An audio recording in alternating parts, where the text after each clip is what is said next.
नमस्कार मित्रमैत्रिणींनो, मी आहे डॉक्टर शिल्पा गायकवाड आणि आपल्या चॅनलवर पुनश्च एकदा सर्वांचं हार्दिक स्वागत। ही व्हिडिओ नवरात्री आधीची आहे। ही व्हिडिओ तुमच्यापर्यंत पोहोचेपर्यंत बहुतेक नवरात्री संपलेली असणार आहे। जवळजवळ सर्व महाराष्ट्रभर पुष्कळ पाऊस पडलेला आहे। खूप पाऊस आहे या बाजूला, इतका पाऊस की अक्षरशः रस्ते वाहून गेलेले आहेत। आपण आलेलो आहोत पारनेर तालुक्याचा वडगाव दर्या या गावी। गावाच्या वेशीवर आल्या महाराजांचा अश्वारूढ असा मोठा पुतळा इथे दिसत आहे। महाराजांचे दर्शन झालेले आहे। छत्रपती शिवाजी महाराज की जय, जय शिवराय। आणि वातावरणामध्ये मस्त प्रचंड गारवा आहे आणि अशा वातावरणामध्ये चहा मिळाला तो सोने पे सुहागा। 5 स्टार होटल का चाय इसके सामने फीका है, भला क्या।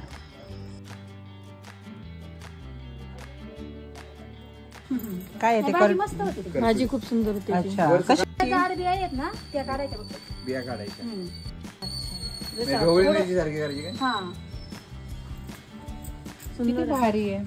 कडू नाही वाटत का? नाही कडू। मैत्रिणींनो, मी तुम्हाला नेहमी म्हणत असते की आपण घराबाहेर पडावं, निसर्गाच्या सानिध्यात जावं, फिरायला जावं। याच्याने आपलं मन तर प्रसन्न होतंच, पण बऱ्याच गोष्टी शिकायला मिळतात बरं। हां, नंतर मसाला ते टाकून परतून घ्यायचं, बटाटा म्हणून आपल्याला मल्टीटास्किंग करावं लागतं। मल्टीटास्किंग म्हणजे खर्च पण सांभाळा, बाहेरचे कामं पण सांभाळा आणि मग माझी खूप धावपळ होते। पण या ताई बघा, ते हॉटेल सांभाळतात आणि त्याच्याबरोबर त्यांच्या घरातले कामं पण चालू आहे, त्यांचं भाजी चिरणं चालू आहे। गृहिणी म्हटलं की तारेवरची कसरत असतेच। हे काय आहे? हे बोरकुटे म्हणजे काय? हे आंबट गोड असतं आणि असं इथून काढून असं असं खायचं। मी नाही खाल्लं बाबा। कसं कसं हो, बघ ना कसं खायला। इथून कट करावं।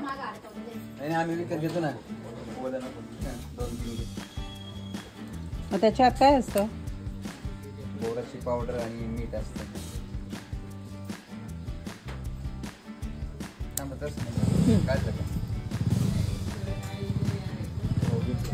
कसं खायचं अरे? ओके, हा 5 घे। बघू आपण। मस्त टेस्ट लागते। पहिल्यांदाच पाहिलं मला ते। अरे शाळेतली मुलं रोज खातात। हां, 5 घेतल्या, टोटल 5 घे। हे ते एक आणि हे 4। हे शहरातल्या मुलांना नसेल माहित, हे गावाकडच्या मुलांनाच माहित असेल।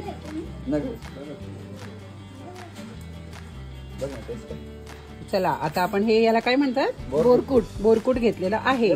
खरं सांगायचं तर मला हे छोटंसं दुकान इतकं आवडलेलं आहे ना। छोटे छोटे चॉकलेट, पोळ्या, चिक्की आता आपण नाही खातो। लहानपणी इतकं टेम्पटिंग असायचं ना, तेव्हा आपल्याकडे पैसे नसायचे। आता पैसे आहे पण आपल्याकडे खायला वेळच नाही। सगळ्यांची भाजी रेसिपी अजून चालूच आहे, पण मी मात्र लहानपणीच्या आठवणीमध्ये रमून गेलेली आहे बरं का। अरे वा, किती छान। मेडिकलच्या गोळ्या काढल्या त्यांनी अक्षरशः। ओके, ही चिक्की इतकं छान प्रेमाने त्याने आम्हाला चहा पण करून दिला, भाजीची रेसिपी पण सांगितली आणि एवढंच नाही तर जाताना त्यांनी आम्हाला किलोभर तरी हे करटुले बाण म्हणून दिले। काय सांगावं, भरभरून द्यायचं। पण शहरातले लोक अहो एवढीची वस्तू आपण दुसऱ्यांना देऊ शकत नाही। त्याचा त्रास करून न घेता किती आनंदाने ते करत आहेत। अशा लोकांना पाहिलं ना की खूप मोटिवेशन मिळतं बरं का। उगीच आपण आपला स्वतःच्या परिस्थितीचा बाव करत असतो। मग अशी आपण बाहेर पडलो ना तर असे खूप लोक भेटतात, त्यांच्याकडून आपल्याला काही ना काही शिकायला मिळतंच बरं का। म्हणून मी तुम्हाला नेहमी सांगत असते, घराबाहेर पडा। आज मी तुम्हाला ना एक भारी जागा दाखवणार आहे, एक स्पेशल जागा। मंदिर खाली आहे का बाबा? ते म्हणजे दर्याबाई आणि वेलाबाईचं मंदिर। या दोन्ही बहिणीचं मंदिर हे डोंगर कपारीत वसलेलं आहे, म्हणजेच गुहेत वसलेलं आहे। या मंदिराला कळस नाही। या मंदिरामध्ये 12 महिना पाणी झिरपत असतं आणि नैसर्गिकरित्या तयार झालेले सुंदर असे लवणस्तंभ इथे पाहायला मिळतात। तर चला बघूया। तर आज आपण आलेलो आहोत अहमदनगर जिल्ह्यातील पारनेर तालुक्यात वडगाव दर्या या ठिकाणी. इथे दर्याबाई आणि विल्लाबाई या दोन्ही बहिणीचे सुप्रसिद्ध मंदिर आहे. नगर कल्याण रोडवर टाकळी ढोकेश्वर जवळ वाफारेवाडी फाट्यापासून येथे जाता येते. खूप छान असा रमणीय परिसर आहे. मुळात वडगाव दर्या हे गाव दरीतच वसलेलं आहे. देवीचे मंदिर जे आहे ते डोंगराच्या कपारीत कोरलेलं आहे. दोन्ही देवीच्या मूर्ती म्हणजे दर्याबाई आणि विल्लाबाई या दोन्ही देवीच्या मूर्ती प्राचीन आहेत, स्वयंभू आहे. या मंदिरामध्ये पोचण्यासाठी जवळजवळ 100 ते 150 पायऱ्या उतरावे लागतात. सावकाश खाली उतरायचं आहे कारण आज पावसामुळे सगळं ओलं झालेलं आहे. इथं घसरायची शक्यता जास्त असते. सावकाश हळूहळू आपण खाली उतरणार आहोत. तर मैत्रिणींनो, आज आपण आलेलो आहोत वेल्लाबाई देवीचं मंदिर आहे. दर्याबाई पाडळी याला म्हणतात किंवा वडगाव दर्या. तिथे आपण आलेलो आहोत. खूप निसर्गरम्य वातावरण आहे. पाऊस सुरू झालेला आहे आणि इथं आपण पायऱ्या उतरून खाली जाणार आहोत. खूप छान, खूप छान पाऊस सुरू झालेला आहे आणि हे बघा आपल्याला असं खाली जायचं आहे. अरे धबधबा आहे तिकडे. आणि माकडांपासून सावधान, कारण इथे माकडांची, वानरांची खूप मोठी संख्या आहे. ते तुमच्या हातातला मोबाईल किंवा वस्तूसुद्धा हिसकावून घेऊ शकतात. आता खाली जास्त माकडं दिसत नाही कारण पावसामुळे ती झाडांवर बसलेली असणार आहे किंवा लपलेली असणार आहे.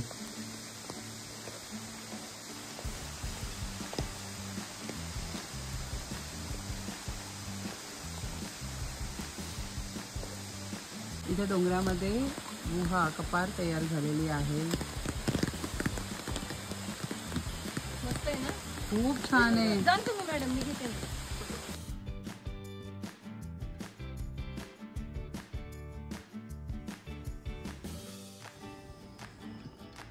येथे मोठं पटांगण दिसत आहे आणि भाविकांना विश्रांतीसाठी मंदिरांनी छान इथं सोय केलेली आहे.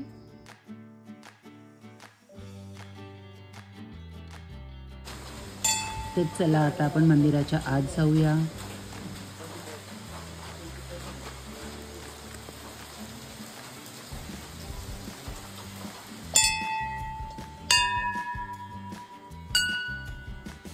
सुरुवातीला या मंदिराला दरवाजे नव्हते, पण माकडाच्या उपद्रवामुळे आता येथे लाकडी दरवाजे केलेले आहे.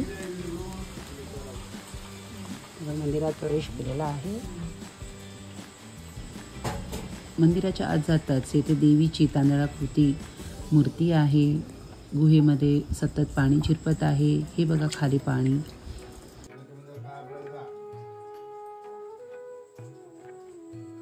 म्हणजे तुम्ही इथूनच तिथे गेले का? अच्छा. पहिला इकडून जाऊन इकडून यायचं होतं. अच्छा. वर मंदिर आहे का? इथं मंदिर आहे का वरती? इतिहास वगैरे किंवा काही अशी गोष्ट काही आहे का? इथं 2 देवी आहेत. अच्छा. दर्याबाई आणि वेल्लाबाई. अच्छा. ही वणीचं स्थानिक पलीकडची माहूरच्या रेणुका. माहूर आणि वली त्यापैकी हे देवीपेठ आहे.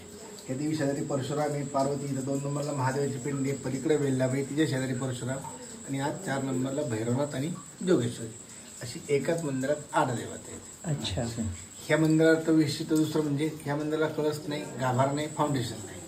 ह्या मंदिरात ह्या अष्टशक्तींनी प्रसन्न करून घेतलेली नवी गंगा. गंगा म्हणजे मंदिरात पडणारं पाणी. पण ह्या पाण्यात एक वैशिष्ट्य आहे. हा सगळा कॅल्शियम कार्बनचा खडक असल्यामुळं हे क्षारयुक्त पाणी आहे. ओके. हे पाणी 365 दिवस उन्हाळा, पानकाळा, हिवाळा 12 महिने असं चालू असतं. ह्या पाण्यापासून अधोमुखी आणि ऊर्ध्वमुखी लवणस्तंभ किंवा लवणस्तंभाचा थांबतात. अशा प्रकारे देवस्थान. वेलाबाई म्हणजे पार्वतीचं स्वरूप आहे का? ती माहूरची रेणुका माता, ही वनी सप्तशृंगी माता. सप्तशृंगीचा. ओके.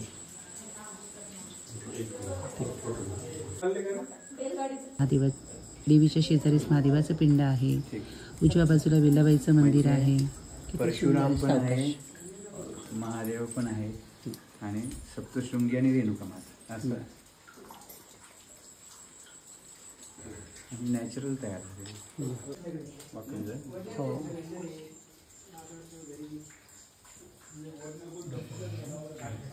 अरे बाप, अरे हे रांजण खाली बघा मडके ठेवले रांजण ठेवले.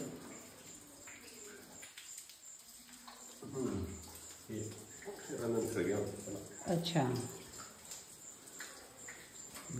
किती सुंदर गुहा. वरून असं छान पाणी झिरपतंय, खाली असं मस्त रांजण.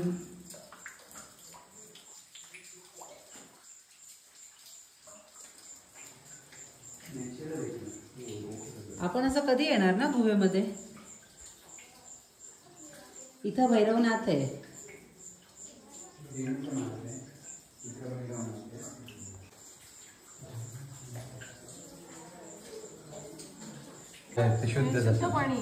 इथे लवणस्तंभ बघा, नैसर्गिकरित्या लवणस्तंभ तयार झालेले आहे. युनिक आहे.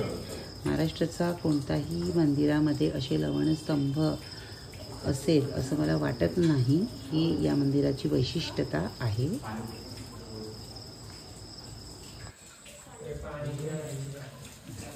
खूप छान आहे, खूप छान. मनावर प्रसन्न वाटून दे.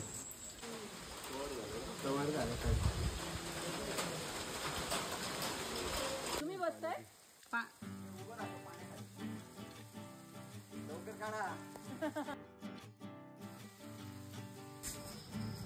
धबधब्याजवळ एक भुयार तयार झालेला आहे.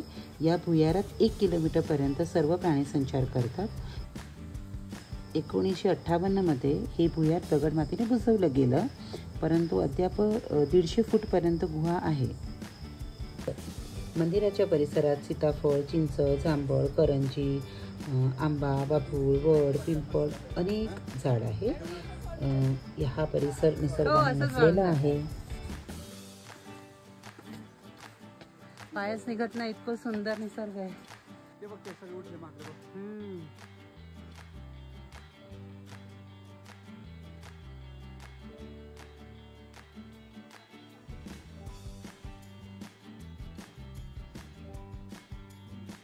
खूप छान आहे. पलीकडे जाता येत असेल. तो मनुष्य बघ तिकडे आला. हे मंदिराच्या वर जे शेत दिसत आहे, तर सर्व गावकरी हे शेत मिळून मिसळून करतात आणि या शेतीचे जे उत्पन्न आहे ते मंदिरासाठी आणि येथील जे वानर सेना आहे त्यांच्यासाठी वापरले जाते. आणि असं सांगितलं जातं की जे शेतीच्या कामामध्ये चालढकल करतात किंवा कामचुकारपणा करतात, तर वानर सेना त्यांच्या शेतीची नासधूस करतात, नासाडी करतात. इथली माकडं माणसाळलेली आहे आणि इथले असे सांगितलं जातं की या गावामध्ये जर काही धार्मिक विधी असेल किंवा लग्नकार्य असेल तर येथे वानरसेना पेट्या बांधला जातो, त्यांना जेवणासाठी निमंत्रित केले जाते. मनुष्य आणि प्राणीचा असं छान रिलेशन दुसरं कुठे पाहायला मिळणार बरं.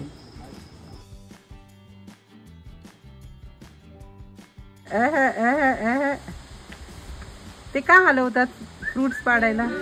आपल्याला बघूनच आलं असेल ते, त्याला खायला पाहिजे ना. इथं सगळे खाऊ घालतात ना.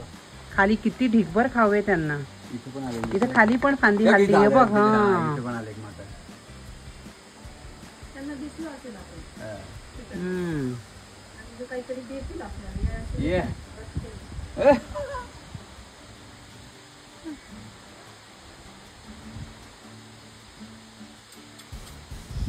नवरात्रात 10 दिवस उत्सव असतो. तसेच माघ शुद्ध पौर्णिमेला मोठी यात्रा भरते. खूप छान असं हे मंदिर आहे. एकदा अवश्य भेट द्यायला हवी. येताना वाटेत खंडोबाच्या मंदिराचे पण दर्शन घेतले. खूप छान वाटलं.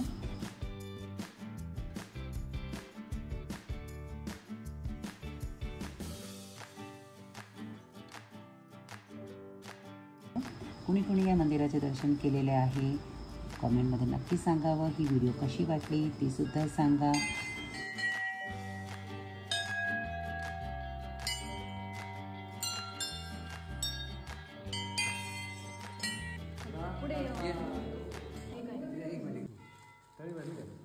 तर परत भेटूया पुढच्या व्हिडिओमध्ये नवीन माहिती बरोबर. तोपर्यंत स्टे ट्यून.